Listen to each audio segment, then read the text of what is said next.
living proof that socialism isn't dead at the moment, and I think the key thing about the debate today is to say what's really failed, what should be dead, is capitalism. And in reality, true socialism has never actually been attempted.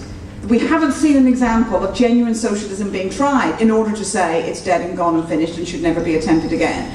I think that when people have talked about some of the people who call themselves socialists, social democratic, Labour Party style politicians, many of them aren't genuinely socialist in a way that many people here might believe socialism should be.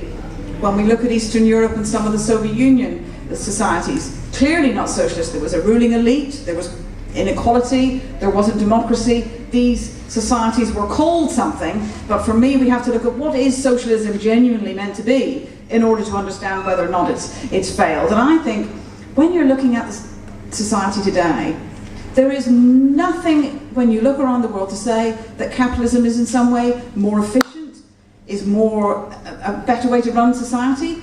We are some of the richest nations in the globe around Europe, and yet there are kids going to school in schools in Europe who are hungry because they haven't got enough food. There are people going without health care because they can't afford health care. These are in some of the richest nations of the world. What is efficient and good and decent about this? It's showing what's wrong with capitalism, that capitalism is a system driven by profit, and within it, crisis and chaos and inequality are absolutely rooted in the system. You can't have capitalism without these things.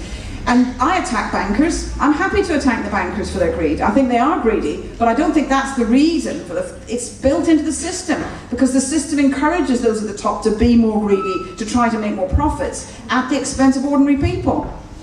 And actually what's happened is our taxes that we pay, which should really be for hospitals and schools and everything else, are actually being put to bail out the banks. All this fuss about Greece, and one of the first speakers said that the Greeks should pay tax and they shouldn't retire at 50. I'd quite like to retire at 50 and get a proper pension, and so young people can have the jobs and everything can be shared in a more equal way.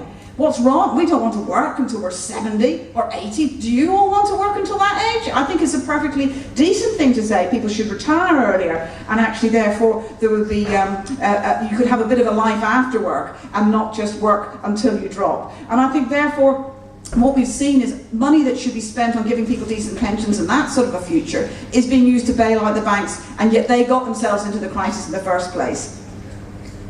On human nature, this is always used about that saying socialism is dead, because really people are naturally greedy and everything else. And yet there is absolutely no evidence that humans are born, that a baby is born naturally greedy, competitive, dog eat dog. In fact, this is the way we're encouraged and educated and told that's the way the world is, and the only way you're going to get somewhere is if you're ambitious, if you fight off the opposition, if you compete. That's how we're taught that the world is, and so therefore you get moulded into that. And yet, think of a society, think of a genuine social society where you weren't moulded by that, where you're moulded by what can we collectively achieve together.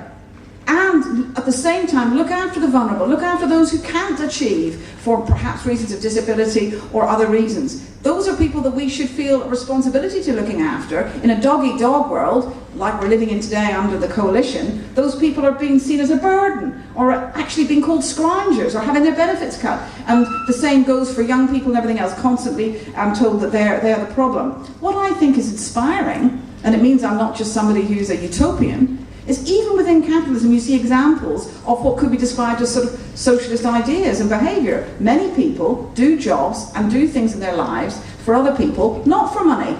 They don't need the incentive of money, they do it out of caring. Why do somebody become a nurse? Why does somebody become a firefighter?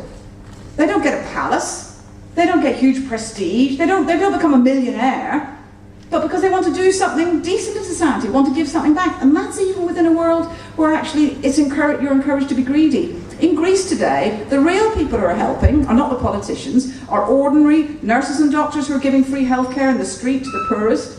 Farmers in Crete, you don't know if you saw them, they had a boat, they filled it with food, they brought boxes of food and gave it out free in the streets of Athens to people who needed it.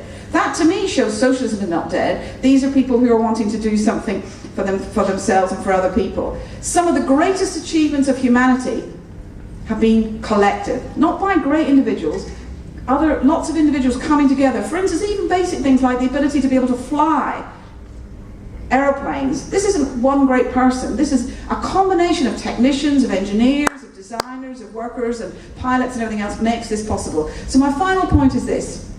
If all the talent and energy and skill and everything else that's used to make more efficient ways of killing people in wars or making profits for a minority and all the rest of it, if all of that skill was used to generate better medicines to make people better, better ways of producing food and ways of stopping climate change, then we would see a truly efficient system, and that would be socialism.